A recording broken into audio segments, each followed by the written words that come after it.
Les damos una y queremos agradecer el interés de las personas que se conectaron en esta tarde al encuentro académico titulado De nuevo sobre carga de la prueba, viejas y nuevas visiones, el que estará a cargo de la profesora doctora Andrea Meroy. Ha sido organizado por el área civil del Centro de Especialización y Capacitación Judicial del Poder Judicial de Tucumán, el que está a cargo de la secretaria académica profesora Mariana Dá. Tengan presente que vamos a publicar una sola asistencia que van a ser los 15 últimos minutos antes de que termine el presente encuentro. Como les dije, por problemas técnicos no se podrá retransmitir por YouTube, pero después va a quedar subido a nuestro canal de YouTube esta clase grabada, como todas las clases. Las consultas y preguntas referidas al contenido de esta disertación se podrán realizar a la finalización. Atentos a que son muchos los participantes, vamos a desactivar los primeros minutos el chat y los micrófonos, pero los últimos 15 minutos vamos a habilitar el chat y si quieren ustedes durante la disertación hacer alguna pregunta, simplemente tienen que elegir la opción levantar la mano y ahí nuestra tutora virtual los va a habilitar. Bueno, a continuación se procede a leer un resumen del importante currículum vitae de la doctora Andrea Meroy. Doctora en Derecho, magíster en Derecho Procesal, especialista en argumentación jurídica, especialista en educación y nuevas tecnologías, profesora titular de Derecho Procesal 1 y 2 de la Facultad de Derecho en la Universidad Nacional de Rosario. Es profesora en carreras y cursos de posgrado, investigadora independiente de la carrera de investigador del Centro de Investigaciones de la Universidad Nacional de Rosario, codirectora de la Maestría en Derecho Procesal en la Universidad Nacional de Rosario, directora del Centro de Estudios Procesales en la Universidad Nacional de Rosario, autora de libros y trabajos vinculados con su especialidad. Bienvenida, querida doctora Meroy. Como siempre va a ser un placer escucharla y seguir aprendiendo. Muchísimas gracias. Muy buenas tardes. Quiero comenzar este encuentro, este sensacional encuentro con nada menos que 188 personas, cayéndosenos el año con estas temperaturas. Yo no tengo más que palabras de agradecimiento para cada uno de los aquí presentes, agradecimiento para la doctora Claudia Asdar, juez de la Corte Suprema de Justicia de esta provincia, quien me invitó muy especialmente a este encuentro, y por supuesto a la secretaria académica del Centro de Especialización y Capacitación Judicial, y permítanme también, y como suelo hacerlo, porque su calidez es infinita, agradecerle muy especialmente a la doctora Verónica Lastra, que me llena de atenciones en cada oportunidad en que estamos vinculadas con algún tipo de actividad como esta. Para el día de hoy he pensado traerles un tema que es muy viejo, en algún sentido, el tema de la carga de la prueba, pero que cada tanto se va remozando con discusiones que le agregan condimentos a una serie de disputas teóricas en el ámbito del derecho procesal y en el ámbito del derecho de fondo en torno a tan importante tema. Por eso se me ocurrió darle este nombre de nuevo sobrecarga de la prueba, viejas y nuevas visiones sobre este tema que, como les digo, trae muchas alternativas. Y quizá podamos pensar en que uno de los disparadores de esas nuevas y viejas visiones de la carga de la prueba fue este libro. Fíjense que es un libro muy finito, ¿sí? Contiene 3 artículos de doctrina de 2 procesalistas, el procesalista español Jordi Nieva Fenol y el procesalista argentino de la Universidad Nacional de La Plata, Leandro Giannini, y un artículo del profesor Jordi Ferrer Beltrán, un profesor de teoría jurídica, de filosofía del derecho, Y el libro que reúne las visiones de estos importantes juristas tiene el sugestivo nombre de Contra la carga de la prueba. Fue editado en el año 2019 y contiene el prólogo del profesor Michele Tarufo en quizá uno de sus últimos aportes. Quizá ustedes sepan que él falleció muy lamentablemente a fines del 2020 en el marco de la emergencia sanitaria espantosa que tuvimos en ese annus horribilis. Nosotros, como Centro de Estudios Procesales, y a contar de un proyecto de investigación que teníamos sobre este tema y en función también de las inquietudes que nos despertaban estos nuevos aportes en torno al tema, y editamos este libro, Carga de la prueba, perspectivas y desafíos, y el grupo de investigación colaboró activamente en la edición de este libro, que para nosotros también, como cierre de un proyecto de investigación, fue muy importante. ¿De qué hablamos cuando hablamos de carga de la prueba? Podríamos comenzar diciendo que la cuestión tiene múltiples perspectivas. Por un lado, podemos pensar la expresión carga de la prueba vinculada a una pregunta de la mayor trascendencia. ¿Quién debe probar en un proceso? ¿El juez debe probar? ¿Las partes deben probar? Hay aquí ambas, tanto las partes como el juez. Hay aquí debates ideológicos muy añosos y para muchos muy interesantes, que se renuevan, que se remozan, que van teniendo distintas alternativas y que además tienen diversas miradas, muchas veces en función de la materia en debate, como puede ser la perspectiva penal de la carga de la prueba y la no penal, la civil lato sensu, entendida como todo lo no penal, ¿verdad? La discusión en torno a las denominadas pruebas de oficio, aquellas que puede despachar unilateralmente por su propia iniciativa el juez, como decimos, tiene muchísimo tiempo y ello se expresa en visiones distintas, algunas sostenidas en viejos adagios, como este del según lo alegado y probado por las partes, y entonces una típica asimilación del sistema dispositivo o el sistema acusatorio, o más modernamente llamado adversarial, como aquel que defiende que sean exclusivamente las partes quienes aporten el material probatorio. Por el contrario, visiones más inquisitivas, más publicistas,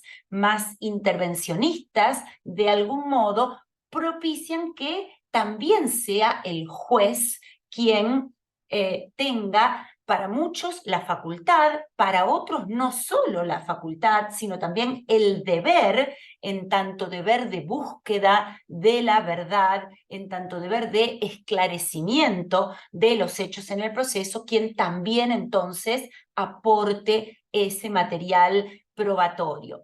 Hay visiones un tanto más eclécticas, o si quieren moderadas, términos medios, en el que no se habla quizá tanto de prueba de oficio, sino de una facultad que muchos quieren residual, final. En España se las denomina diligencias finales. Entre nosotros tiene más tradición la expresión medidas para mejor proveer, a las que incluso y en función de que este juez que sale a buscar prueba, que sale a proponer prueba, arriesgaría, en la visión de muchos, su imparcialidad, llenan esas medidas para mejor proveer de una serie de recaudos que justamente persiguen minimizar ese riesgo de afectación de la imparcialidad de un juez que se prefigura una hipótesis acerca de cómo pudieron haber ocurrido los hechos en función de lo que ve en el objeto litigioso, en el expediente o en una audiencia, y entonces postula él una serie de pruebas que uno puede imaginar tendencialmente, y más allá de que ese juez no pueda saber de antemano cuál va a ser el resultado del pleito, precisamente no obstante puede prefigurárselo, ¿verdad? Así que aquí tenemos todo un aspecto de la cuestión, de una mirada de la carga de la prueba, que precisamente apuntaría a todo este debate detrás de esa expresión. Pero otra perspectiva sobre la cual me interesa abundar hoy aquí entre nosotros es la que vincula la idea de carga de la prueba con el deber de fallar. El juez tiene el deber de resolver el conflicto, tiene el deber de resolver fundadamente, de dictar sentencia fundada, pero que además resuelva el conflicto llevado ante sus estrados, y esto es así como expresión de lo que habitualmente se conoce como esa prohibición del non liquet, esa prohibición de decir no puedo fallar porque no tengo los elementos necesarios como para hacerlo. El juez no puede decir no puedo fallar. El juez debe fallar y debe hacerlo aún en circunstancias en que, por ejemplo, carezca de el derecho directamente aplicable al caso, del derecho que regule la situación, esto es, debe hacerlo aún ante lagunas normativas, y debe hacerlo también aún en las hipótesis en que no tenga acreditados los hechos afirmados en el proceso.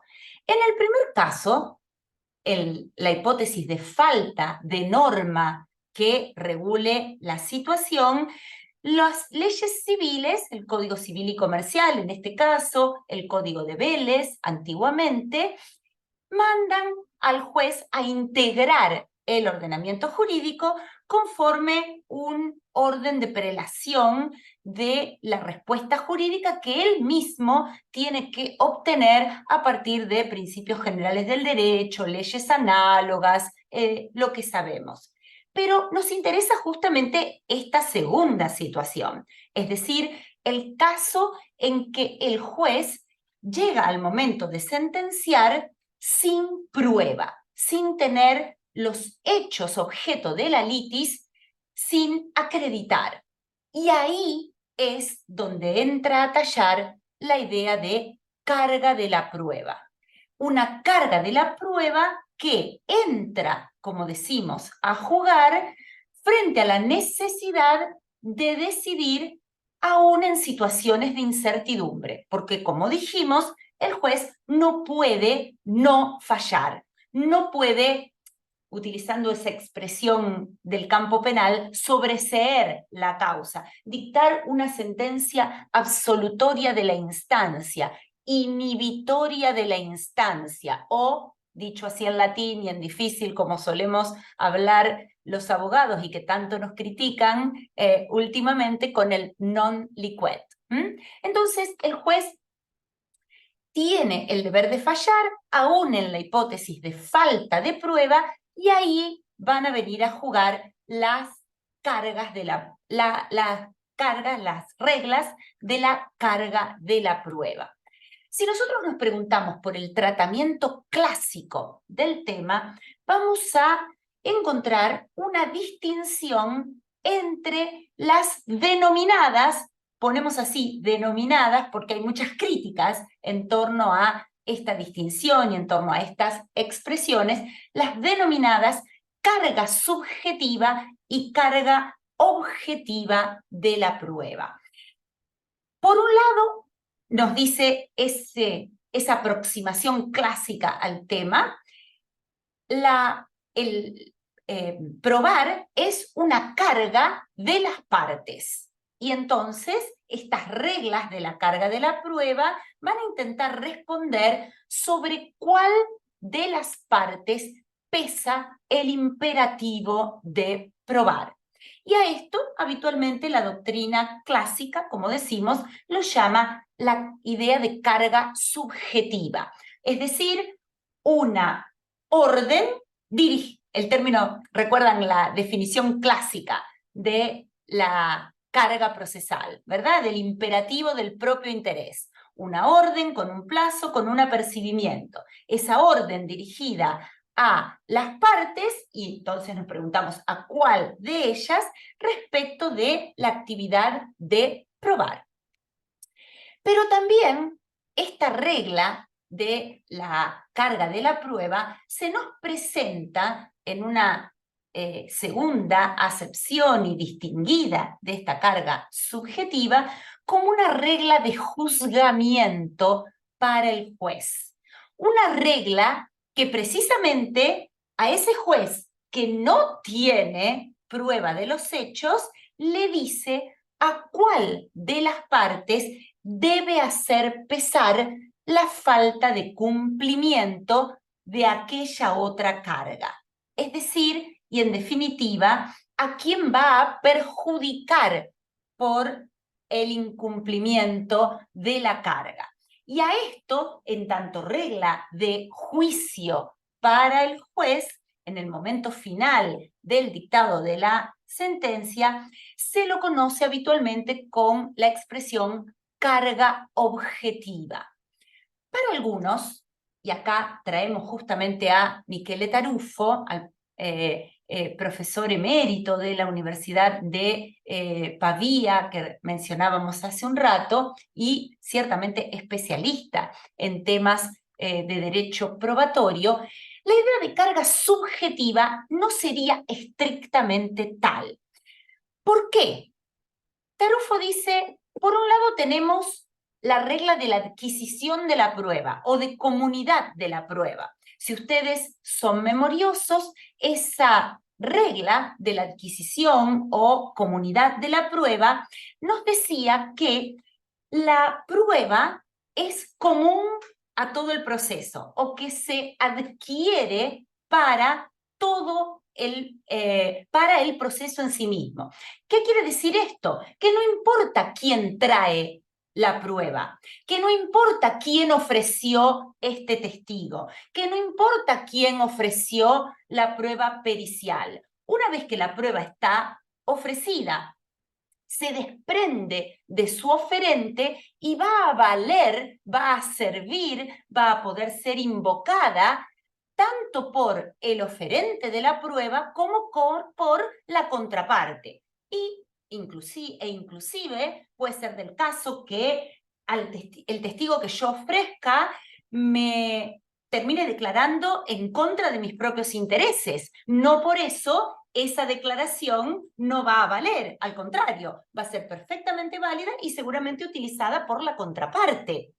Y lo mismo si un testigo, por ejemplo, es ofrecido y fracasa por alguna razón su declaración, los códigos procesales suelen prever que la contraparte pueda instar la producción de esa prueba. Tenemos entonces esta regla de la adquisición y de la comunidad de la prueba y entonces Tarufo nos dice, no importa tanto quién ofreció, quién tiene la carga de la prueba, porque en definitiva vamos a poder hacerla valer en cualquier caso, sea ofrecido o no por quien tenía la carga. Pero además, para Tarufo, que es un defensor muy convencido y con una convicción muy potente acerca de la conveniencia de del deber judicial para él de buscar la verdad y de, por lo tanto, proponer prueba de oficio, él va a decir cómo es que juega la carga subjetiva si es que esta prueba podría haber sido traída por el juez de oficio o podríamos, frente a una situación en la que, por ejemplo, el juez llega al momento de dictar sentencia y no le falta prueba respecto de determinado hecho, ordenar él una prueba de oficio en la convicción, como les digo, de Tarufo. Entonces él nos dice, la regla de la carga subjetiva no funciona muy bien ahí. Y entonces, evidentemente, hay desde muchos sectores, no solo, como en este caso que mencionamos de Tarufo, que defiende las pruebas de oficio, sino también de otras visiones más dispositivistas, acusatorias o garantistas, que critican y que postulan precisamente lo contrario, es decir, que el juez no produzca pruebas, no aporte él el material probatorio con la justificación de no poner en riesgo su imparcialidad, van a encontrar entre la doctrina más reciente varias coincidencias en torno a concebir la carga de la prueba, no tanto como respuesta a quién tiene la carga de probar, sino, fíjense, algo así como con otra mirada, ¿no? Porque se dirige al litigante, pero se dirige al litigante para que de alguna manera tenga la previsión de quién asume el riesgo de que falte la prueba al momento de resolver el litigio. Es decir, a sabiendas de antemano que alguien tiene, alguno de los dos litigantes es el que tiene la carga de la prueba, podemos conjeturar quién será aquel que arriesgue perder el pleito si esa prueba no aparece, más allá de quién la traiga o no. Va a haber alguien que, si no se dan por probados los hechos constitutivos del pleito, va a perder el pleito. Y entonces muchos van a encontrar que conciben la idea de carga de la prueba en el sentido de la distribución normativa del riesgo probatorio. Y en mucho tenemos aquí la conceptualización, diría que ultra clásica y que todavía al día de hoy sigue brindando mucha utilidad en la comprensión de este tema, del clásico de los clásicos en esta cuestión. Estoy hablando de la obra del profesor alemán Leo Rosenberg, La carga de la prueba, que justamente postula una teoría normativa de la carga de la prueba. Pero a esta altura ustedes se preguntarán, y por supuesto todos somos colegas y seguramente todo esto es, por un lado, muy sabido por muchos, por otro lado lo estamos refrescando y en algún caso estaremos dándole un marco ordenador, ¿no? a toda esta cuestión. Desde ya nos tenemos que preguntar, ¿quién regula la carga de la prueba? ¿Dónde la encontramos a esa regulación? Si decimos que son reglas que determinan quién correrá el riesgo de perder el pleito ante la falta de prueba, ¿dónde encuentro yo esas reglas? ¿Dónde están escritas? Y lo primero que deberíamos decir es que, en general, como línea de principio, la carga de la prueba está regulada en la ley de fondo. En la ley de fondo, en la ley sustantiva. Y para ello podemos echar mano del Código Civil y Comercial que, al igual que lo que hacía antes el Código de Vélez, tiene múltiples ejemplos respecto de esta cuestión. Por ejemplo, En el artículo 710 del Código Civil y Comercial se establece que los procesos de familia se rigen por los principios de libertad, amplitud y flexibilidad de la prueba.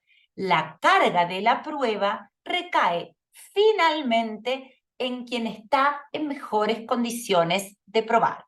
Más adelante vamos a volver sobre esta expresión, estar en mejores condiciones de probar. Más regulaciones. Artículo 894. La carga de la prueba del pago incumbe a quien lo invoca en las obligaciones de dar y de hacer. Esto es lo que expresa el inciso A. Pero si se trata del incumplimiento de obligaciones de no hacer, de levantar una pared en el linde del terreno, de no construir, de no...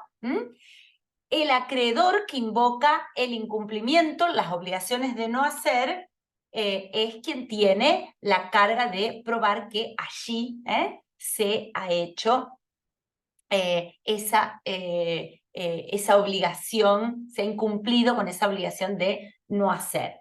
De la responsabilidad civil, 1734, excepto disposición legal, la carga de la prueba de los factores de atribución y de las circunstancias eximentes corresponde a quien los alega. Quien alega factor de atribución y circunstancias eximentes en la responsabilidad civil tiene la carga de probar. El 1735, que ha suscitado un sinnúmero de discusiones y de debates en torno a la propia solución legal, en torno a la mala redacción, según la gran mayoría de los intérpretes, etc. El 1735 expresa, no obstante, no obstante lo que dijimos recién, en el 1734, el juez puede distribuir la carga de la prueba de la culpa o de haber actuado con la diligencia debida, ponderando cuál de las partes se halla en mejor situación para aportarla. De nuevo, puede el juez distribuir en mejor situación de aportarla. Si el juez lo considera pertinente, escuchen esto, si el juez lo considera pertinente, durante el proceso comunicará a las partes que aplicará este criterio de modo de permitir a los litigantes ofrecer y producir los elementos de convicción que hagan a su defensa. También vamos a volver sobre este artículo más adelante. 1736. La carga de la prueba de la relación de causalidad corresponde a quien la alega, excepto que la ley la impute o la presuma.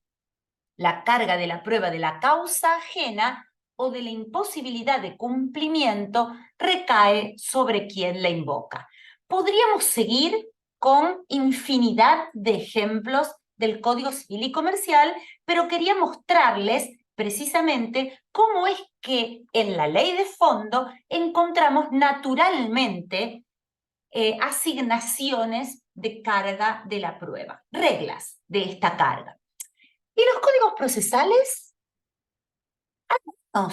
Nada dicen. Por ejemplo, el de mi provincia no tiene una sola norma que refiera a la carga de la prueba. Lo propio el Código de Córdoba. Otros códigos procesales realizan una regulación genérica, que en realidad, según los entendidos en teoría jurídica y en teoría legislativa, se corresponde con una metanorma. Ahora enseguida vamos a ver esto de una metanorma. Meta más allá de, ¿verdad? Una norma que estaría así hipotética y, digamos, implícita en las propias normas cuya aplicación el litigante pretende.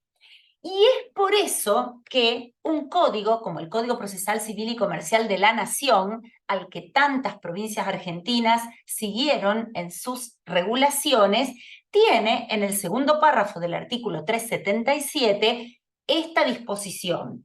cada una de las partes deberá probar el presupuesto de hecho de la norma o normas que invocare como fundamento de su pretensión, defensa o excepción.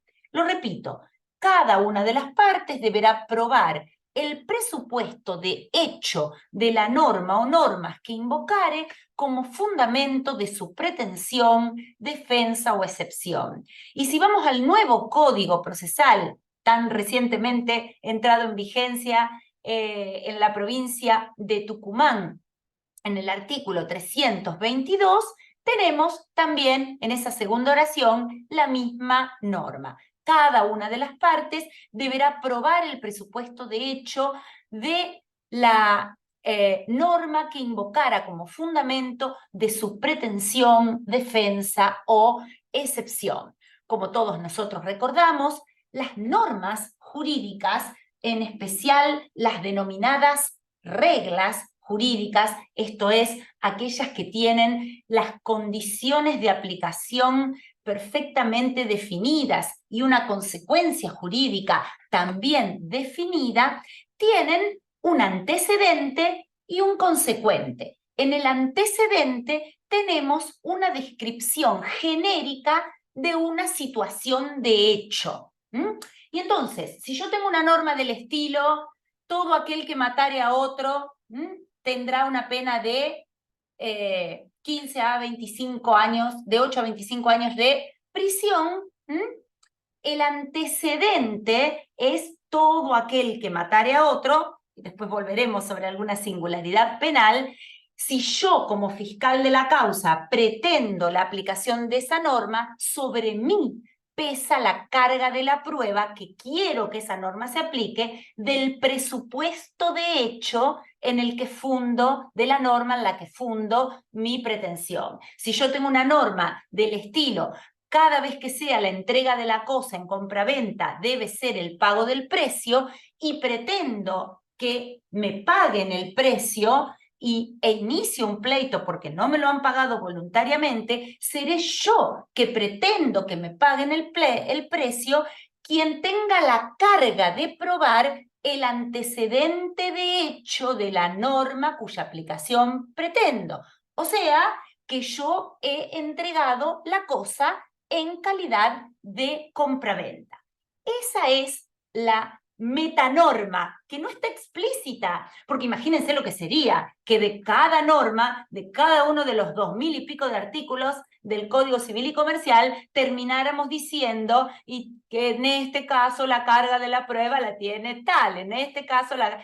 ¿De qué se ocupan los códigos? Precisamente de alterar ciertas hipótesis en las que nos salimos de esta metanorma, de este implícito en el que cada litigante tiene la carga de probar los presupuestos de hecho de la norma cuya aplicación pretende. Ya vamos a volver sobre otras normas del Código de Tucumán, porque siguen, ¿no es cierto? Pero estamos analizando esta situación. Precisamente esas reglas secundarias o metanormas, entonces, y de alguna manera, como lo hemos adelantado, resultan complementarias de todo precepto jurídico. La regulación legal, entonces, de la carga objetiva ya está contenida implícitamente en la regulación legal de las propias relaciones jurídicas. Cada parte debe afirmar y probar los presupuestos del precepto jurídico en que se funda su petición. Es la ley, dirá Rosenberg, teoría normativa de la carga de la prueba, acuérdense, Rosenberg, es la ley la que distribuye la carga de la prueba por su sola formulación, por la sola asignación del antecedente de hecho. Y entonces las reglas secundarias o metanormas pertenecen al mismo sector del ordenamiento jurídico que la norma jurídica primaria aplicable al caso, civil, ya sea civil, penal, procesal, etc. Decíamos entonces metanorma. Y vayamos a otro ejemplo en el que se va a ver claro o clara esta distribución. Otra norma del Código Civil y Comercial. Tiempo de entrega del inmueble. El vendedor debe entregar el inmueble inmediatamente después de la escrituración, excepto convención en contrario. Supónganse ahora que tenemos al comprador que ha escriturado y no le han entregado el inmueble. Demanda. ¿Qué tiene que demostrar? Para él el hecho constitutivo es la escrituración. Entonces, como quiere que se aplique el 1139, que contra escrituración, entrega del inmueble, él deberá demostrar ¿qué cosa? La escrituración. Con eso ya hace valer la norma del 1139. Ahora, por el contrario, si el vendedor obtuvo en esa escrituración una cláusula en la que se postergaba la entrega del inmueble para el momento tal o para dentro de tantos días o de tantos meses, etcétera, etcétera, va a ser él el que tenga que salir a probar esa convención en contrario. En fin, creo que se ven de manera bastante clara estas distribuciones y este funcionamiento de la metanorma. Pero, ¿qué sucede? Las alteraciones a esta metanorma se dan cada vez que el ordenamiento se pregunta o se repregunta porque encuentra que hay algún problema, porque encuentran que esa solución no es justa o ya no es justa. Esas alteraciones a lo que la norma con su metanorma disponen, se dan entonces si es que queremos obtener una asunción del riesgo de la no prueba distinta a aquella que resultaría de la aplicación de las cargas normativas de la prueba. Cuando nos preguntamos ¿a quién queremos cargar con el riesgo de la no prueba? Y evidentemente esta pregunta, ¿a quién queremos cargar con el riesgo de la no prueba?, puede ser respondida por el propio legislador o, según vamos a ver, por el juez. La respuesta entonces a esa pregunta, ¿a quién le queremos hacer correr el riesgo de la no prueba?, puede motivar al legislador, por ejemplo, como lo ha motivado en el Código Civil y Comercial, haciendo formulaciones legales que asignan la carga de la prueba. Lo vimos hace pocos minutos, cuando leíamos los artículos en los que el Código Civil y Comercial decía la carga de la prueba del pago la tiene el deudor en los casos de obligaciones de tal, el acreedor en los casos de obligaciones de cual. El propio legislador entonces asigna expresamente la carga de la prueba, para que no queden dudas. Pero además ocurre que el propio legislador prevé presunciones legales de hecho. Por ejemplo, por ejemplo, en el caso de lesión, de la lesión en la contratación, ¿verdad?, que tenemos presumida por la notable desproporción de las prestaciones. Entonces le decimos a la parte, al litigante, usted solo pruebe la notable desproporción de las prestaciones, que será el otro entonces, si quiere demostrar que esa desproporción en realidad obedecía a algo atendible, quien tenga la carga de la prueba de, porque esto se presume. Y también es interesante esta idea de las verdades interinas, ¿verdad? que de alguna manera vienen presupuestas también por el legislador cuando de alguna manera presume la buena fe, la capacidad, el estado de inocencia. Todos ellos se presumen y entonces resulta que en cada hipótesis de celebración de un acto jurídico, yo no tengo como actor la carga de probar la buena fe, la carga de probar la capacidad, la carga de probar, y desde luego, y por muchas otras razones, además de, para algunos y para otros no, veremos, la carga de la prueba en todo el ámbito de lo penal con el estado de inocencia. ¿Qué factores tiene en cuenta el legislador a la hora de regular de manera especial la carga de la prueba, de regular esa carga de la prueba de manera expresa o bien de invertir la carga de la prueba respecto de lo que es la formulación legal? Y acá, fíjense, aparece ciertamente algunos de estos criterios que ya vimos expresados y todavía no encasillados en algunas de las normas que mencionamos. Por ejemplo, pruebas que pertenecen a la esfera de acción de la contraparte. Esta idea de facilidad o disponibilidad de las fuentes de prueba. La empresa que tiene ella en su poder ciertos registros, el empleador que tiene determinada documentación, aquel a quien bajo también otro tipo de recaudos se le imputa una paternidad, etc. Hay aquí entonces un criterio de la facilidad o disponibilidad de las fuentes de prueba que juega muchas veces a la hora de, en el derecho, en muchos ámbitos de derechos especiales, que configuran estas inversiones. Otra razón muy fuerte es aquella del desequilibrio de poder.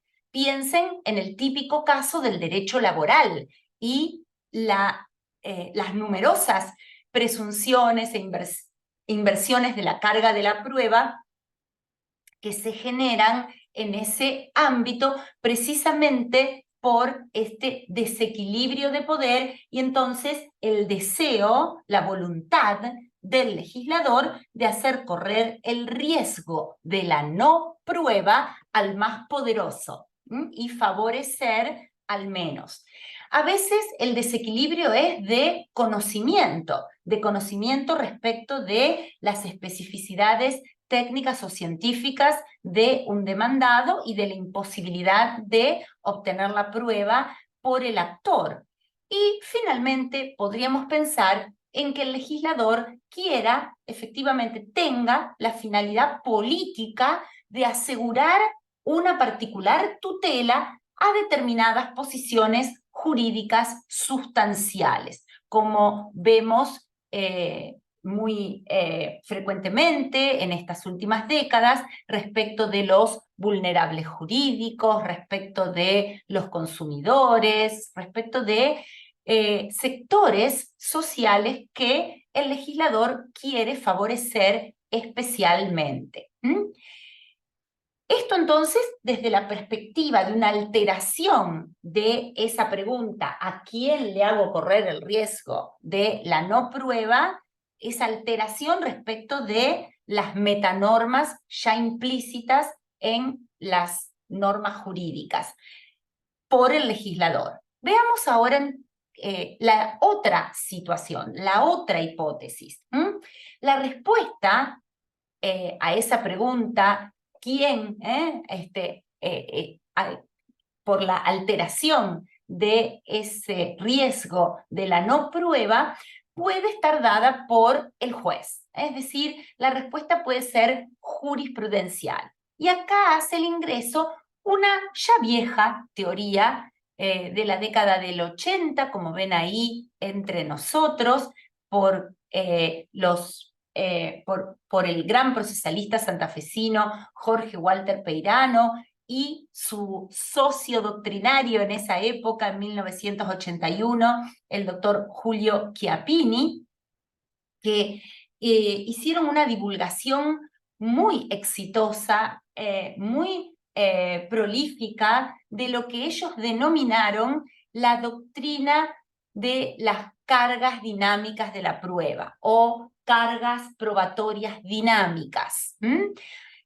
Para muchos, en realidad, una suerte de reformulación del criterio de facilidad probatoria, como ya existía y existe aún en la actualidad en España, o de proximidad de la prueba, como se le llama en Italia, y que algunos hasta remontan a Jeremy Bentham, uno de los teóricos más importantes del Law of Evidence o Evidence Law, lo que nosotros traducimos como derecho probatorio en el mundo anglosajón. Sin perjuicio de esos antecedentes, hay que reconocer que en la Argentina particularmente, pero diría que también que en la región, en Latinoamérica, ha sido la obra de Peirano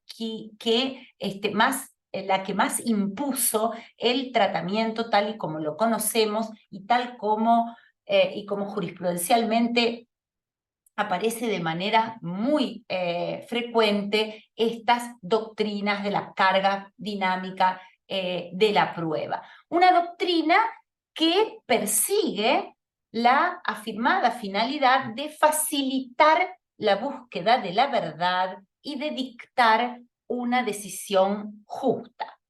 ¿Cómo definió el profesor Peirano a esta doctrina? Él dice que las cargas probatorias dinámicas son un conjunto de reglas excepcionales de distribución de la carga de la prueba que hace desplazar el onus probandi del actor al demandado o viceversa, de ahí su designación, según fueran las circunstancias del caso. Procura quitarle algo de rigidez a las normas corrientes en materia de reparto del esfuerzo probatorio en homenaje a la justicia del caso concreto. La idea es que son dinámicas porque precisamente van de una parte a la otra en función de que el juez considere en el momento de sentenciar que una de las partes se encuentra en mejor posición que otra a la hora de hacer el aporte de las fuentes de prueba. Y en realidad habría que, para toda la consideración de este tema, ¿verdad? Habría que hacer una distinción, ¿no?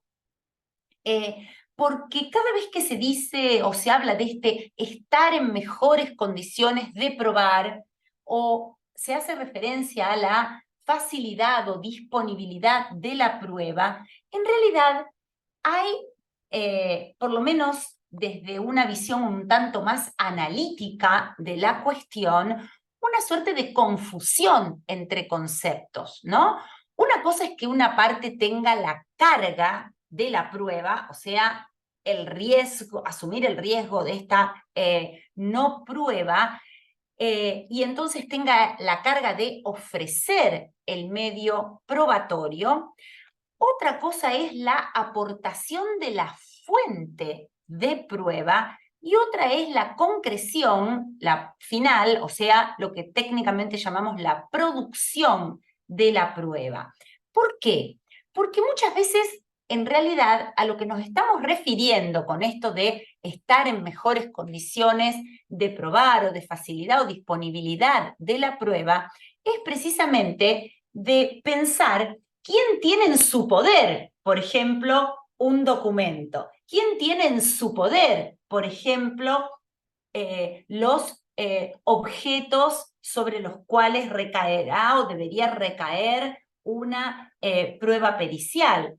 Y bien podríamos entonces y por tanto pensar en situaciones en las que la parte sobre la cual pesa la carga de la prueba efectivamente la ofrezca, pero que luego, y en función de que yo ofrezco un documento que necesito, pero que está en poder de la contraparte, ahora sea una intimación y no ya una carga, sino un deber judicial de proveer a esa prueba el que esté en juego, con incluso previsiones en muchos de nuestros códigos respecto de la presentación de documentos en poder de las contrapartes, de terceros y de, por lo demás, la asignación de consecuencias jurídicas concretas, contrarias al interés de quien no cumple ahora con ese deber judicial de aportación de las fuentes de prueba. Más allá, entonces, de esta digresión, que a mí me parece que es significativa a la hora de tener un tratamiento completo de lo que cada uno de ustedes, por supuesto, es libre de pensar y de opinar y de sostener respecto de estos temas, como de todos, obviamente, los temas que se debaten en el mundo jurídico en general y en el derecho procesal en particular. Lo cierto es que esta doctrina de las cargas probatorias dinámicas ha recibido críticas desde miradas muy distintas y diría que en algún punto muy opuestas. Por un lado, el profesor Michele Tarufo, que de alguna manera ha sido muy duro respecto de la calificación de esta doctrina, dando a entender claramente que se trata de una hipótesis de inaplicación de la ley al caso, porque precisamente Tarufo considera que la ley es la disposición normativa más su metanorma de carga de probar el presupuesto de hecho de la norma cuya aplicación se pretende, y que, contrariamente, esta carga probatoria dinámica sería típicamente una hipótesis en la que el juez, que quiere darle un sentido distinto, contrario al que le resulta de la aplicación de la carga probatoria, define en el momento de sentenciar. Nieva Fenol va a hablar directamente de situaciones en las que para él esta doctrina de la carga de la prueba en general, y no solo las cargas probatorias dinámicas, son una rémora de la época de la prueba legal. Dice que el concepto el instituto de carga de la prueba ya no resulta necesario en un sistema de libre valoración de la prueba, y que lo que en definitiva ocurrirá es que ante la falta de prueba directamente no se aplique la norma invocada. Ferrer Beltrán va a poner el foco en, por un lado, el particularismo, él lo asigna o lo vincula con las corrientes neoconstitucionalistas y decisionistas judiciales. Para alguien que, como Ferrer Beltrán, como quizás sepan, es un filósofo analítico y un cultor un defensor de la concepción racionalista fuerte de la prueba, él va a decir: esto es la voluntad unilateral del juez, discrecional, de cambiar la carga de la prueba respecto de lo que la norma dice. Pero adicionalmente va a agregar un argumento que tiene mucha fuerza para como crítica de las cargas probatorias dinámicas. Él dice: más allá de esta imputación que yo hago y que sostengo, dice Ferrer Beltrán, de particularismo y de decisionismo, la gran pregunta dice Ferrer Beltrán, que debiéramos hacernos es si efectivamente estas cargas probatorias dinámicas generan incentivos para ofrecer y producir prueba. Es decir, si en definitiva lo que valoramos es un proceso con verdad, un proceso en el que podamos decidir con superabundancia o con al menos suficiencia de pruebas, con la mayor cantidad de información de calidad que podamos disponer, las cargas probatorias dinámicas no me generan ese incentivo. Si alguien tiene en su poder una prueba que le resulta desfavorable y favorable a la contraparte que no la dispone, la amenaza de las cargas probatorias dinámicas no provocará, dice Ferrer Beltrán, que la parte en cuyo poder esté esa prueba la traiga al pleito. Al contrario, correrá el albur, se jugará a que, en definitiva, este juez en concreto no aplique la carga probatoria dinámica, que en definitiva termina siendo casi libre para cada juzgador, y que por el contrario le termine resultando entonces favorable. No genera ese incentivo. Y él entonces va a postular una serie de incentivos que pasan en algunas situaciones con la combinación, con esto que decíamos del deber judicial impuesto a una de las partes de aportar la fuente de prueba, no el medio probatorio, y postulando alguna suerte de adaptación al derecho continental europeo de este instituto tan singular entre nosotros, pero tan característico del derecho anglosajón, del discovery en los Estados Unidos, del disclosure en Gran Bretaña. Es decir, esta exhibición temprana y recíproca de pruebas entre las partes con fuertes apercibimientos y sanciones para el caso de incumplimiento. El profesor Giannini de la Universidad Nacional de La Plata, conjuntamente con el profesor Oteiza, van a criticar la carga de la prueba dinámica también en función de no generar incentivos, en función de no de causar inseguridad jurídica y de violentar la defensa en juicio de la parte a quien sorpresivamente se le cambia esa prueba, y van, por el contrario, a preconizan la instauración de deberes de colaboración, ante cuyos incumplimientos justamente poder entonces asignar consecuencias jurídicas disvaliosas al incumplidor. Alvarado Belloso, junto con Terraza y Eduardo Terraza, Gustavo Calviño, van a hacer críticas desde una visión más garantista o dispositivista, si les gusta más. Es célebre la frase de mi profesor Adolfo Alvarado Belloso cuando critica las cargas probatorias dinámicas, diciendo que es un cambio de las reglas de juego cuando el juego terminó. Esta idea de que el juez sorpresivamente altera las reglas de la carga de la prueba, y en eso consiste precisamente su dinamismo y su dependencia de la consideración especial que el juez haga en cada caso en concreto, provoca sorpresas y consiguiente indefensión e inseguridad jurídica. Decíamos entonces que además estaban estas visiones que ya mencionamos del deber de colaboración,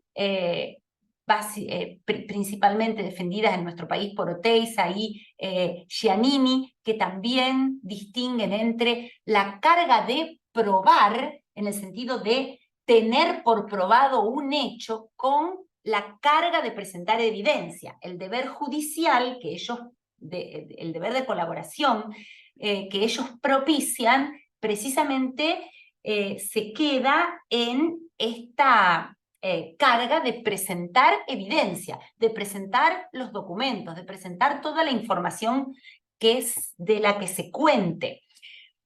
Algo que efectivamente puede avanzar en unas consideraciones respecto de las pretensiones de lo que quiere probar la contraparte, pero que en muchos casos puede resultar insuficiente. ¿Qué quiero decir con esto?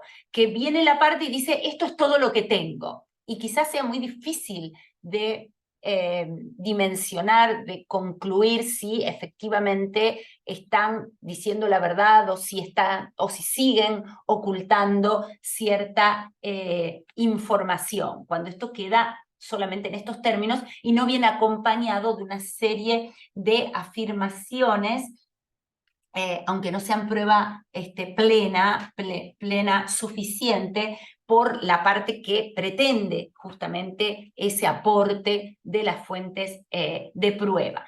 Tenemos también entonces la distinción entre carga de la prueba y valoración de la prueba.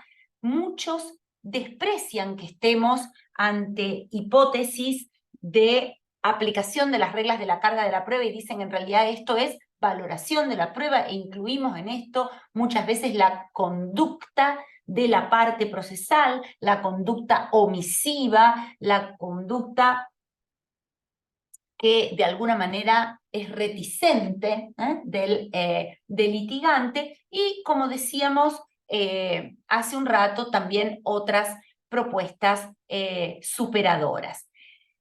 Antes también dimos cuenta de que el nuevo Código Procesal tucumano, civil y comercial tucumano, comenzaba con la explicitación de la metanorma. Cada parte tiene la carga de probar los presupuestos de hecho de la norma cuya aplicación pretende, pero que luego, inmediatamente después, aparece esta norma con carga probatoria en circunstancias especiales. Aquí encontramos que, no obstante entonces lo dispuesto por esa regla general, según las particularidades del caso, el juez podrá, de oficio o a petición de parte, subrayo estas cuestiones para lo que vamos a decir enseguida, distribuir la producción de las pruebas ofrecidas, exigiendo probar determinado hecho a la parte que se encuentre en una situación más favorable para esclarecer los hechos controvertidos. Fíjense que la redacción también tiene esto de distribuir la producción de las pruebas ofrecidas. Esto que decíamos de la distinción entre el ofrecimiento de prueba, la aportación de las fuentes de prueba. Se considerará en mejor posición para probar a la parte en virtud de su cercanía con el material probatorio, por tener en su poder el objeto de prueba, por circunstancias técnicas especiales, por haber intervenido directamente en los hechos que dieron lugar al litigio, entre otras circunstancias especiales. La falta de colaboración injustificada autorizará al tribunal a tener por probado lo alegado por la contraparte. Y finalmente, el mismo código, en el capítulo especial de procesos de consumo, dispone que, sin perjuicio de esa distribución de la carga de la prueba que pueda realizar el juez, los proveedores demandados deberán aportar al proceso todos los elementos de prueba que obren en su poder, conforme a las características del bien o servicio, prestando la colaboración necesaria para el esclarecimiento de la cuestión debatida en juicio y la verdad material. En caso de dudas sobre la interpretación de los hechos y de la valoración de la prueba, prevalecerá la más favorable al consumidor. Esto, como ustedes saben, está bastante en consonancia con la redacción de la Ley de Defensa del Consumidor en la versión de la Ley 26.361. Y efectivamente, y en algún punto, estamos ante hipótesis tanto en aquello que referíamos del Código Procesal del Código Civil y Comercial, como de estas regulaciones más recientes de códigos reformados, como el de Tucumán, estamos ante la situación de un legislador que de alguna manera quiere prestar una respuesta a la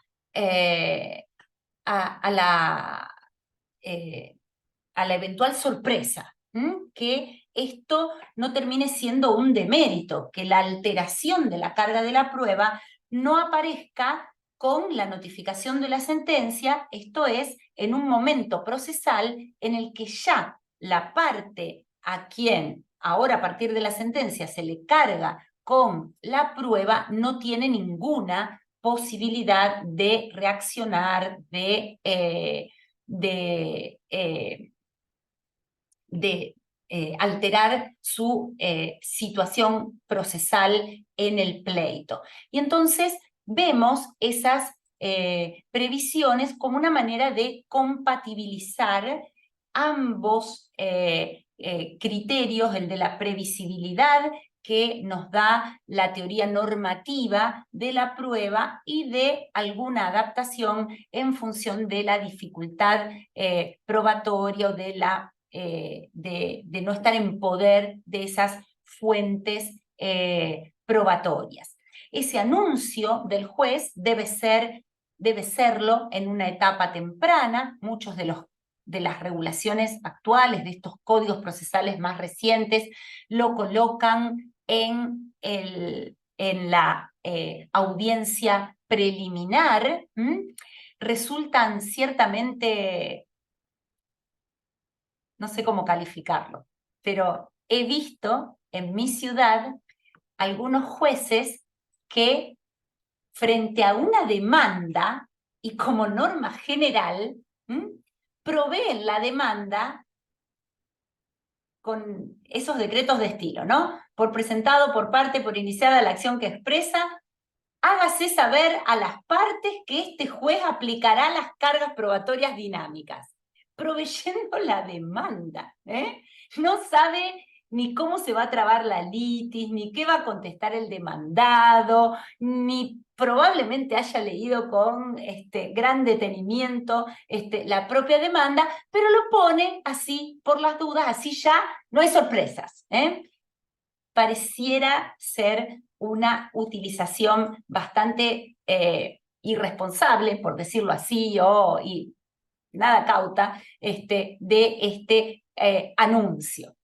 Entonces, hay algún consenso en que tiene que ser en una etapa temprana. Yo diría que, en definitiva, en una etapa en la que sea posible hacer algo con eso, proveernos, tener la posibilidad de ofrecer prueba, pero luego de trabada la litis.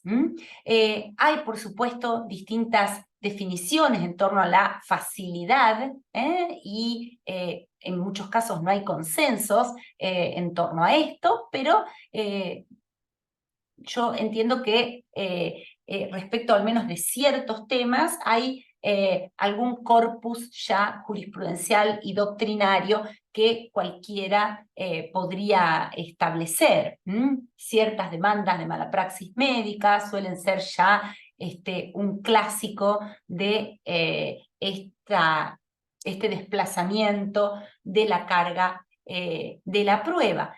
Y por supuesto están quienes advierten respecto de un eventual riesgo a la imparcialidad del juzgador, una situación cercana al prejuzgamiento en ciertos casos y la alteración de las estrategias ya plasmadas en los escritos constitutivos. Yo diría que en términos de eficiencia siempre van a ser soluciones, respuestas jurídicas mucho más protectorias las inversiones de la carga de la prueba directamente, ¿no? Que sea la ley la que desde su regulación general y abstracta y de antemano prevea parejamente estas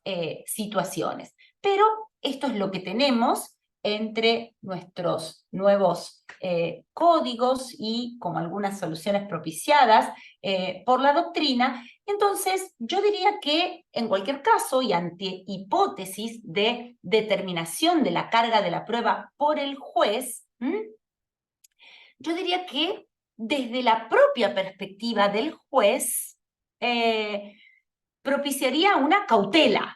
Cautela a la hora de la fijación de los hechos controvertidos y de la conjetura acerca de una eventual facilidad probatoria que se aparte de la metanorma, sobre todo en función de muchas veces desconocerse estas circunstancias de hecho del conflicto entre las partes y de la disposición de las fuentes de prueba. Y desde la perspectiva de las partes, ¿recuerdan aquello de a petición de parte, como regula ahora el Código tucumano? Me parece que va a ser fundamental, o debiera ser fundamental para un litigante responsable, la preparación del caso, a partir del propio análisis que ese profesional haga de la facilidad probatoria de cada hecho controvertido, objeto del litigio. El litigante tiene que estar preparado para solicitar la inversión de la carga de la prueba, estar preparado para eventualmente oponerse al desplazamiento en esa audiencia preparatoria del juez en la que efectivamente esto ocurra. Y ahora sí, y para terminar, porque Verónica, qué mal que calculé todo, ¿no? Tuvimos una conversación previa con Verónica en torno a cuánto le calculaba yo más o menos esta intervención, y bueno, y como de costumbre me he ido con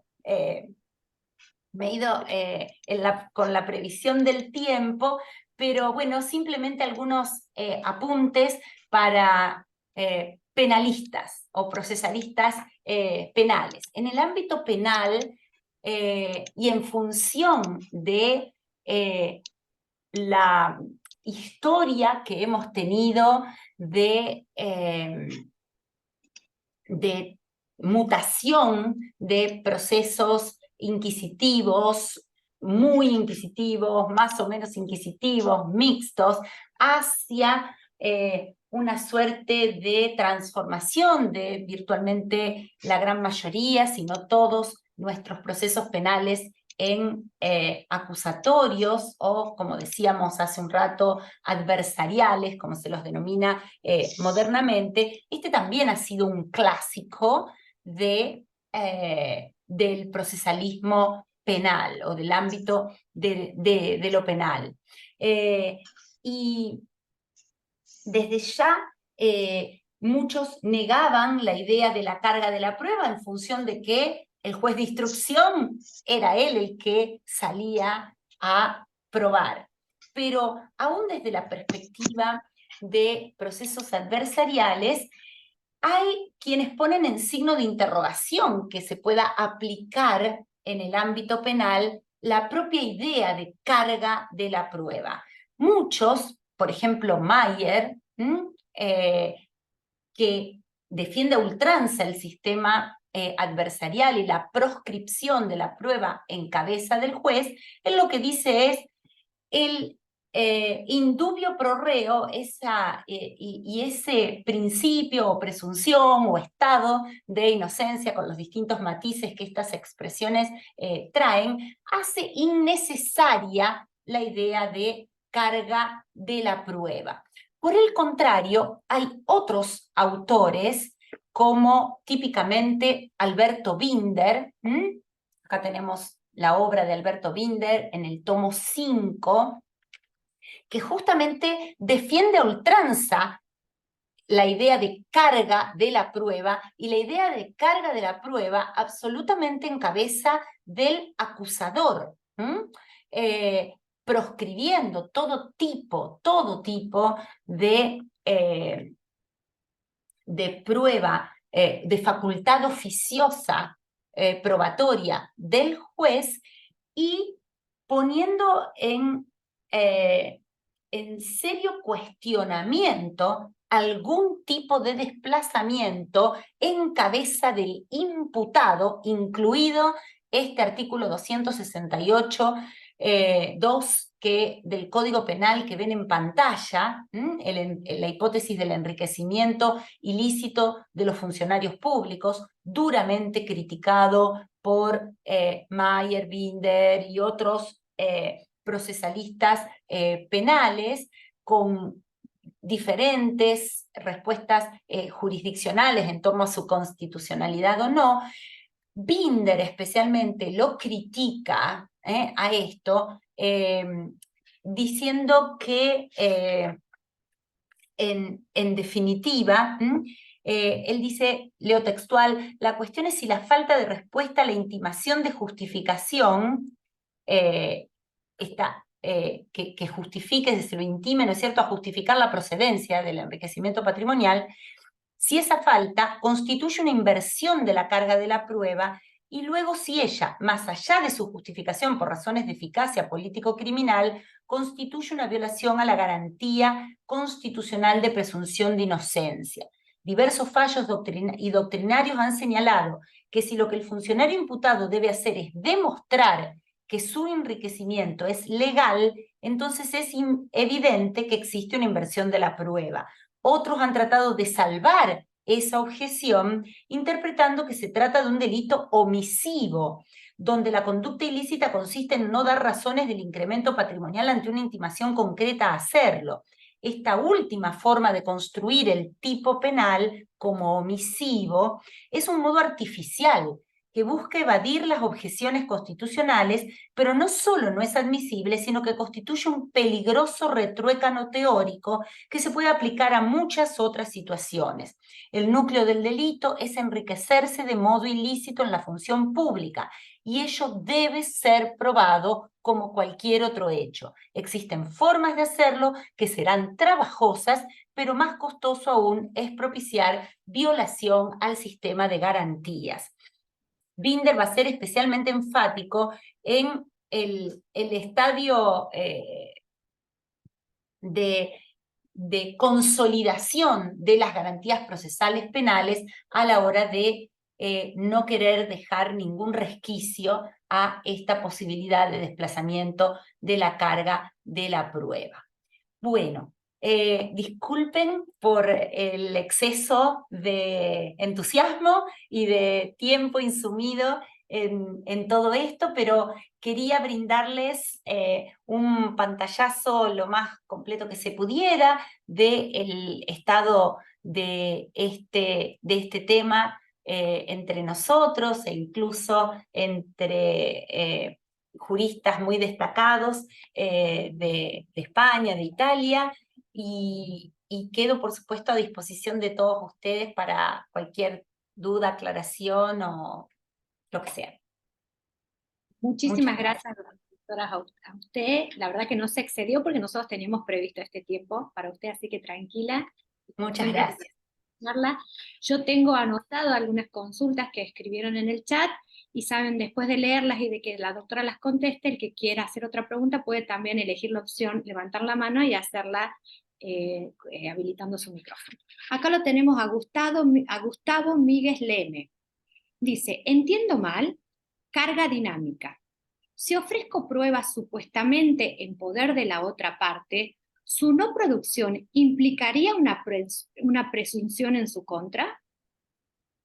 Bien, no entendemos mal si vamos acompañando ese ofrecimiento con el requerimiento al juez de intimar a la contraparte a la presentación de esa prueba. Y por supuesto debería haber algún tipo de indicios, por ejemplo, conforme a lo que suele ocurrir, conforme al curso ordinario y habitual de los acontecimientos, de que ese tipo de pruebas estén en poder de esa parte. Y desde ya, y a la hora de completar en favor de esa posición procesal de esta parte que ofreciera la prueba de esta manera, hacerlo a esto y a una eventual presunción en contra de esa parte intimada a presentar la prueba, para hacer todavía más eficiente esa presunción, sería muy interesante que el oferente de la prueba avance alguna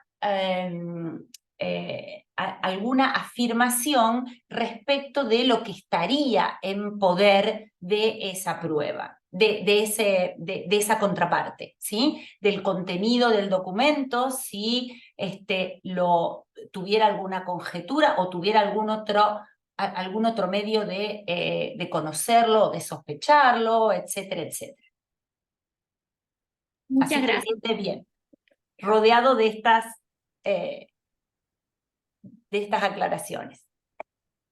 Ahora Ezequiel Barrio Nuevo pregunta, en cuanto a la carga dinámica, ¿cuál es el origen de las reglas excepcionales y cuáles son sus alcances? En cuanto, A la carga dinámica. sí, el origen en cuanto a las reglas en sí mismas, el criterio de facilidad probatoria, el criterio de disponibilidad de la prueba, ahí y en la decisión del juez de alterarlo. Si la pregunta es por el origen de la doctrina de la carga probatoria dinámica, como decíamos, algunos lo remontan hasta Bentham, siglo XVIII, pero la realidad es que entre nosotros esa doctrina se hizo extremadamente popular y hasta le han puesto el profesor Peirano y Chiappini le pusieron el nomen iuris, ¿no? De la calificación doctrinaria de cargas probatorias dinámicas, ha sido claramente la prédica doctrinaria de ellos, que además tuvo mucha, como creo que todos nosotros sabemos, mucha aceptación tanto doctrinaria en el ámbito incluso de los derechos sustantivos vinculados, como en el ámbito jurisprudencial. Muchas gracias, doctora. Yo siempre respetando el orden de quien hizo consultas, voy a leer un pequeño aporte que hizo Richard Aguiriano y después le vamos a dar la palabra al doctor Segundo Vega Ada. Richard Aguiriano dice, en Mendoza, el artículo 166. Una vez trabada la litis, el juez puede distribuir la carga de la prueba. Se hace por auto y las partes pueden ampliar el ofrecimiento de prueba que se hace con la demanda y contestación. Claramente, es una de las hipótesis que se están manejando en los diseños procesales recientemente reformados. Por ejemplo, estamos ahí claramente ante un modelo en el que tenemos proceso por audiencias, audiencia preliminar, audiencia o preparatoria o introductoria, y audiencia de prueba, de vista de la causa, audiencia de juicio, en el que para, de alguna manera y con un criterio que no es compartido por todos los códigos, porque tiene pros y contras. Los pros que se señalan de ofrecer conjuntamente la prueba con los escritos constitutivos, ¿sí? Con demanda y contestación, son que favorece el fair play en el sentido de exhibirse entre las partes de qué pruebas van a valerse y además concentrar dos pasos procesales en uno, ¿no? El de la promoción de la demanda y el ofrecimiento de pruebas. Pero como contra se suele señalar en esta opción de regulación procesal algo que no es menor, ¿no es cierto? Fíjense, el actor, cuando tiene que ofrecer prueba conjuntamente con la demanda, está obligado a suponer que el demandado va a venir y le va a decir no es cierto, no es cierto, no es cierto, no es cierto, no es cierto, a todo. Es decir, tiene que salir a ofrecer prueba de que es Andrea Meroy, ¿sí? Tiene que salir a ofrecer prueba de todo, porque todavía no tiene la conjetura posible de lo que le va a decir el demandado. En cambio, cuando yo espero a la traba de la litis y ya tengo, es cierto que, es cierto que, es cierto que, no es cierto que, no es cierto que, no es cierto que, ofrecemos pruebas solo respecto de los hechos controvertidos. Y entonces es mucho menor el esfuerzo profesional, y entonces, por ejemplo, se utiliza la audiencia preliminar para ofrecer prueba, incluso en esta situación en la que un juez pueda dictar un auto de distribución de la carga de la prueba, y entonces que las partes ofrezcan ahí prueba, que hay códigos que prevén que, como recién ahí se están enterando de que el juez les distribuye distinto la carga de la prueba, les den unos días más para pensar qué pruebas se pueden ofrecer en esa nueva distribución, etc. Pero estaba muy bueno el comentario de Richard para justamente mostrar este tipo de opciones conforme a los distintos ordenamientos procesales. Muchas gracias, doctora. Bueno, acá tenemos dos personas que solicitaron la palabra y también tengo 3 preguntas en el chat. Así que bueno, empezamos.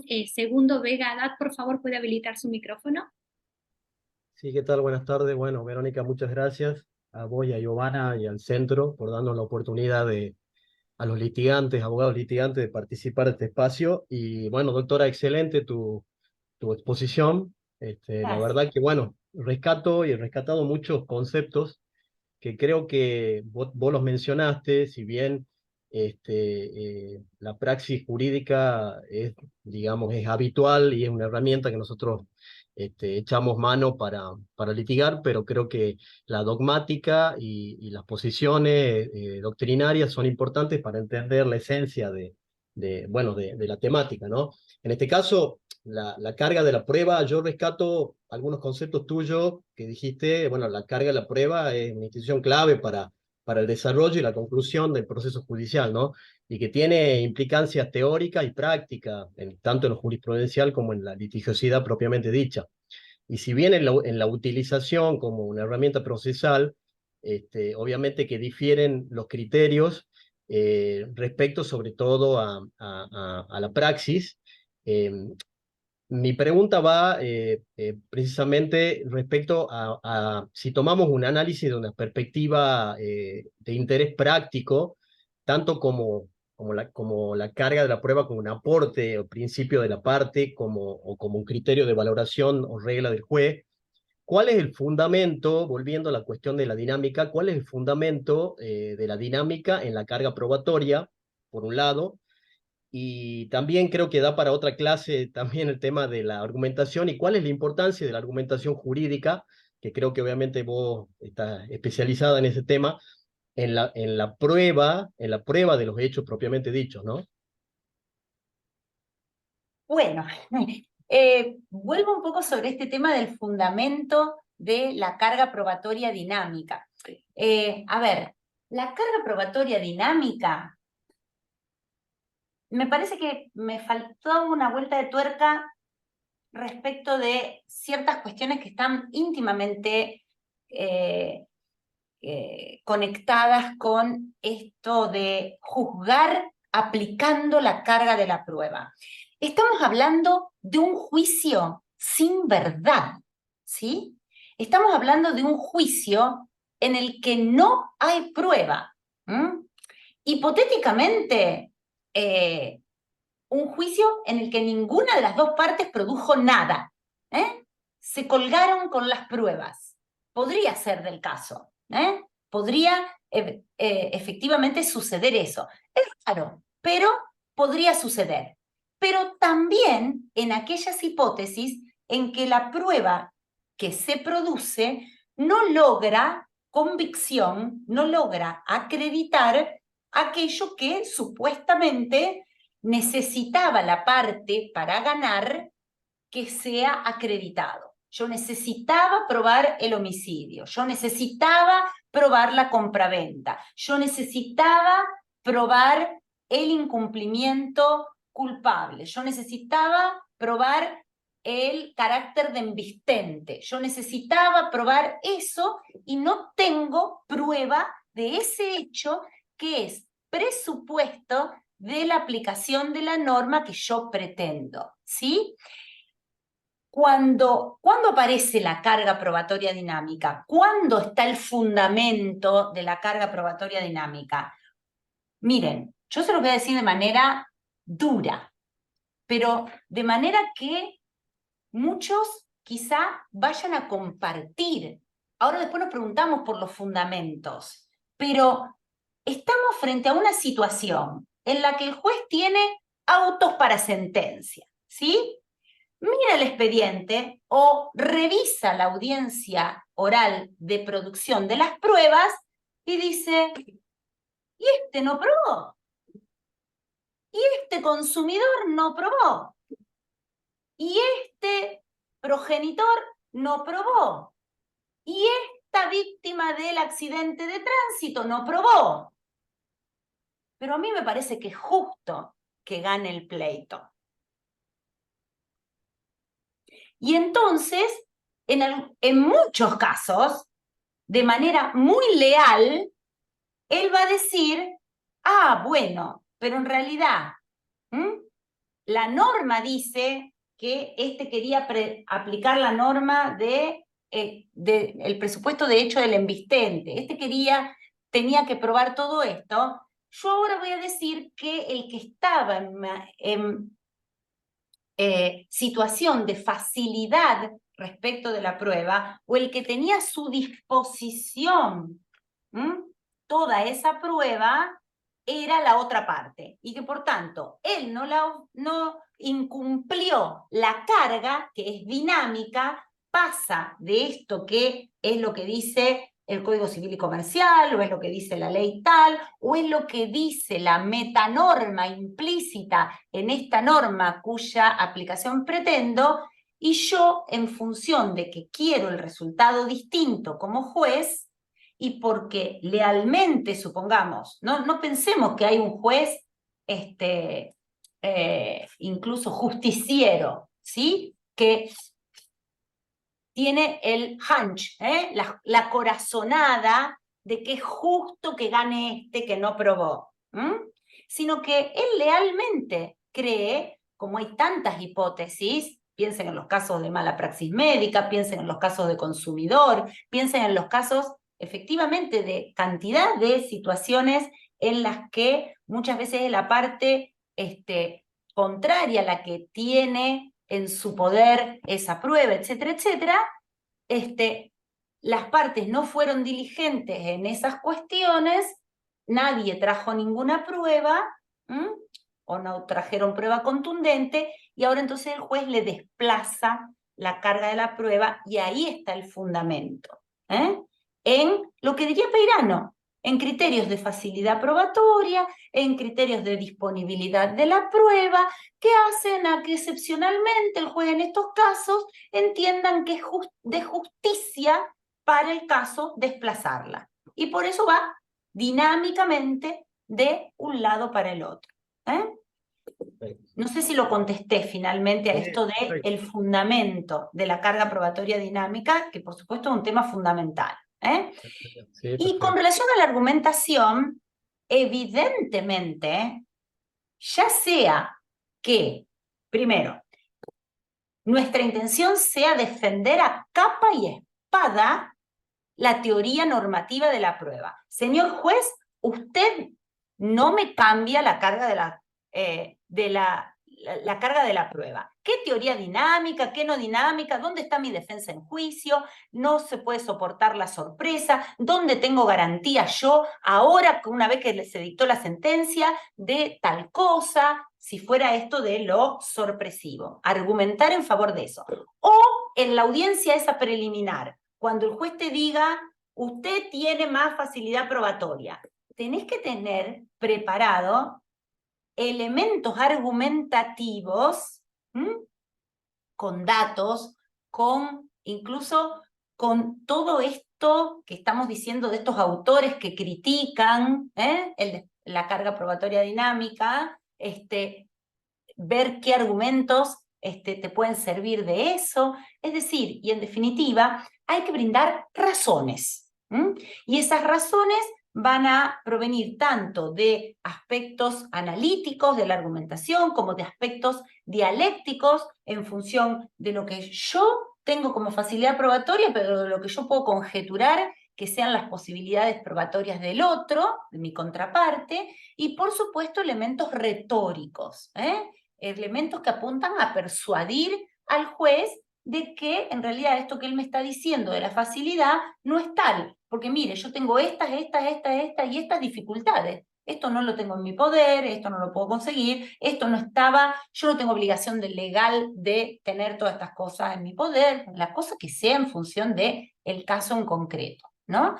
Pero evidentemente me parece que estas innovaciones legislativas y estas posibilidades en cabeza del juez de distribuir, alterar la carga de la prueba, los pone a los profesionales litigantes en una situación de tener que estudiar de manera muy especial antes de cada pleito, hacer él mismo este trabajo, ¿no?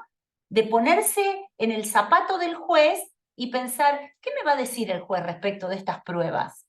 Acá hay que probar, yo quiero que se aplique esta norma que implica la condena a indemnizarme. ¿Qué tengo que demostrar yo? Esto. Tengo que demostrar el hecho, tengo que demostrar la culpa, tengo que demostrar el daño, tengo que demostrar la relación de causalidad entre el hecho y el daño, tengo que demostrar todo esto. Esto, yo, ¿con qué lo puedo demostrar? Esto, no, yo no lo tengo. Y al revés, lo tiene la otra parte. Ahí me valgo yo de eso. Y le pido al juez que cambie él la distribución de la carga de la prueba y le argumento. O al revés, vengo con un tema de soy el demandado, vengo con un tema de consumidor, vengo con un tema de responsabilidad, el actor es un vulnerable y demás. Conjeturo que es altamente probable que me vengan con el pedido de que se cambie la carga de la prueba. Ahora estar preparado para resistir a eso, justamente. No sé si contesté, segundo. Sí, muchas gracias. Saludo del doctor Mario Velázquez, justo vio que publiqué el estado, el doctor Mario Velázquez de Montero, el Centro Judicial, te mando muchos Bueno, saludos. por favor retribuírselo. Dale, gracias. Un gran Dale, cariño al doctor Velázquez. dale, muchas gracias. Gracias. Excelente. Muchas gracias. Gracias, segundo. Gracias, doctora Meroy. Bueno, le quiero decir que tenemos muchísimas preguntas en el chat. Le vamos a pedir disculpas si no vamos a contestar todos, pero bueno, ahora vamos a escuchar a Gustavo Míguez. Por favor, Gustavo, ¿puede habilitar su micrófono? Sí, hola, buenas tardes a todas. Muchas gracias, doctor. Mi pregunta apunta a, son en realidad dos preguntas que tienen una vinculación directa, y es, cuando estamos ante hechos evidentes, por ejemplo, lo que se llama la lesión en derecho de daños, el daño desproporcionado o la lesión enorme, se cortó la pierna equivocada o se operó del órgano equivocado. Entonces, la pregunta es si se debe probar lo evidente, que entiendo que no, y hasta qué punto se puede considerar evidente o no determinado hecho, y si no es un prejuzgamiento del juez esa consideración de evidencia. Y la segunda pregunta era qué diferencia hay entre la carga dinámica de la prueba y la medida para mejor proveer. Bien. Bueno, medida. Me anoto porque estoy ya. Listo. Interesantísimas, Gustavo, gracias. El hecho evidente es como tópico indiscutido de la teoría general de la prueba, un hecho exento de prueba. Pero precisamente, y si me permitís tutearte, porque debemos ser muy, muy contemporáneos, o yo bastante más vieja que vos, mirá, porque peinamos canas, ¿cierto? La gran disputa está en torno muchas veces a cuándo consideramos que un hecho es evidente. ¿Cómo construimos la evidencia? Porque efectivamente no tenemos un catálogo inmutable de hechos evidentes, se trata de construcciones a partir de abrumadoras consideraciones coincidentes de los operadores jurídicos. Por ejemplo, que de noche se ve menos que de día, pareciera ser un hecho evidente.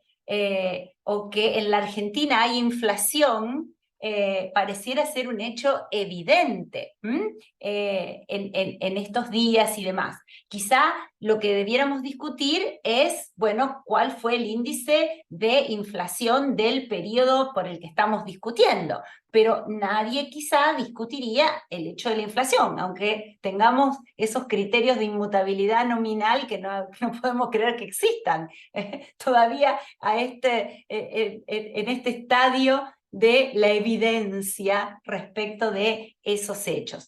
Pero por supuesto, como decíamos, hay otras circunstancias que empiezan a ser un poco más complicadas. Y entonces, y ahí de nuevo te diría, como le decía a Segundo, o como Segundo preguntaba, teoría de la argumentación. No va a quedar más remedio que brindar razones por las cuales convencer a ese juez que este es un hecho evidente.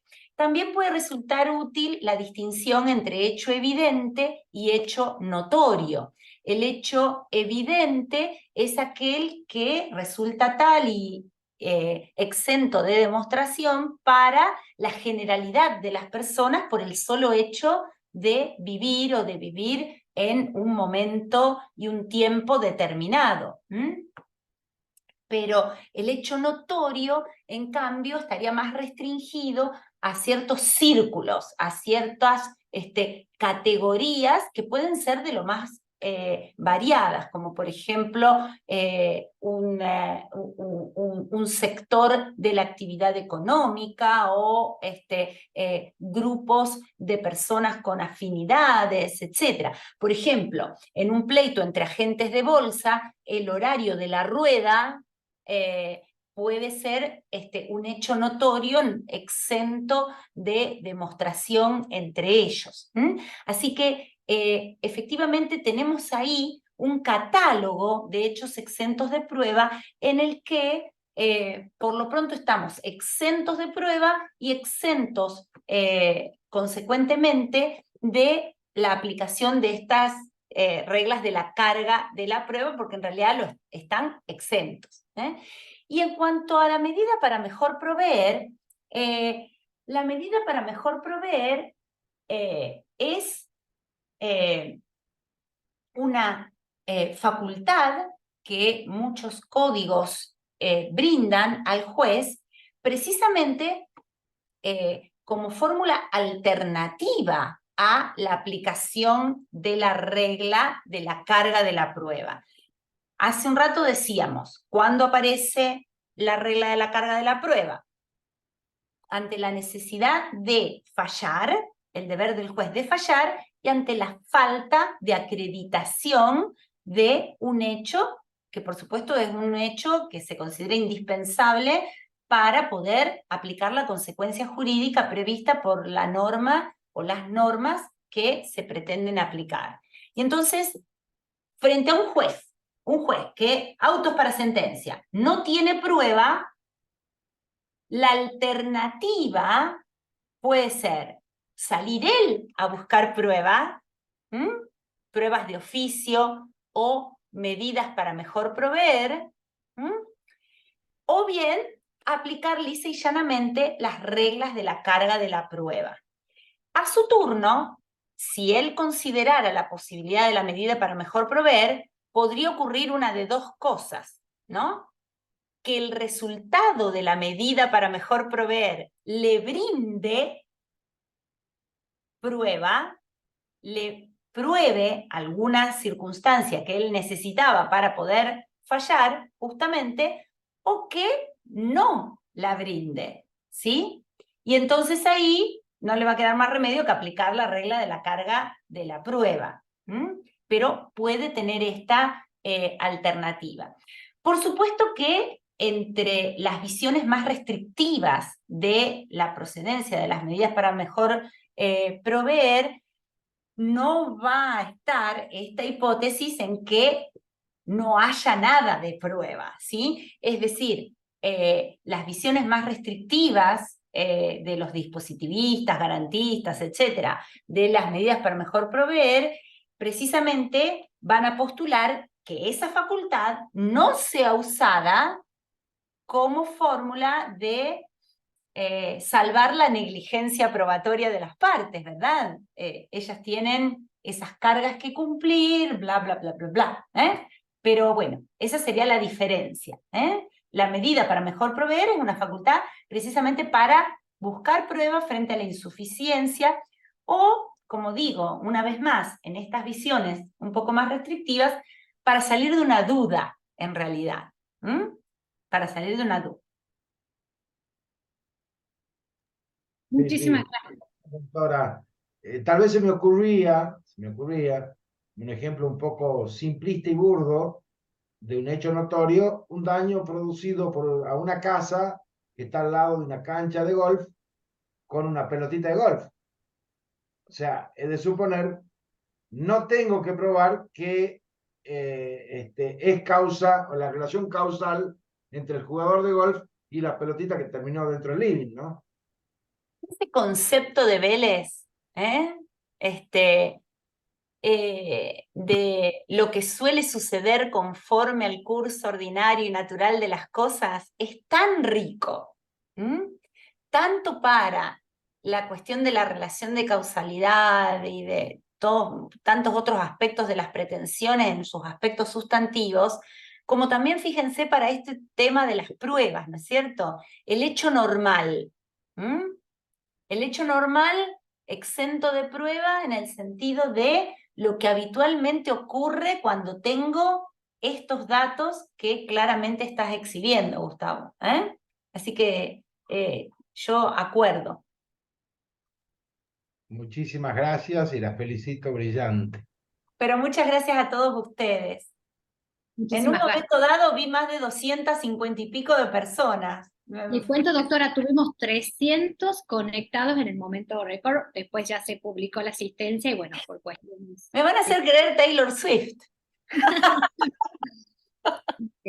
Yo, doctora, te cuento, tengo muchísimas preguntas en el chat. Lamentablemente, esta clase estaba programada hasta las 19 horas, por eso yo les pido 1000 disculpas si no podemos contestar todos.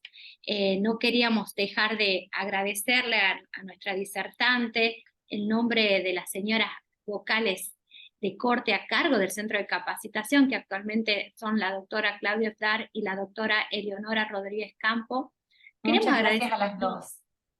La participación de todos los presentes, la verdad que fue un número muy bueno, 300 personas, como les dije, y agradecer especialmente a usted, doctora Meroy, como siempre es un placer escucharla, una experiencia muy enriquecedora. Y bueno, y yo les dejo las palabras de despedida a usted, y nuevamente disculpas por todas las preguntas que no se pudieron responder. Yo estoy infinitamente agradecida por la consideración de todos ustedes. Insisto una vez más, estamos en 28 de noviembre, el año se nos cae, estamos todos cansadísimos, ha sido un año muy especial desde múltiples perspectivas para los argentinos, sobre todo, y no tengo más que palabras de agradecimiento una vez más para cada uno de ustedes que me presta su oído y su presencia aquí. Gracias a los organizadores y las disculpas para todas aquellas preguntas que quedaron sin responder. Pero bueno, será una ocasión para quizá encontrarnos nuevamente con los queridos colegas tucumanos y de otras provincias, quizá también haya. Le tomamos la palabra, doctora, y la vamos a convocar. Muchas gracias, son siempre muy, muy, muy amables. Gracias a ustedes. Muchas gracias a todos y muchas gracias. Muchas gracias. Un placer.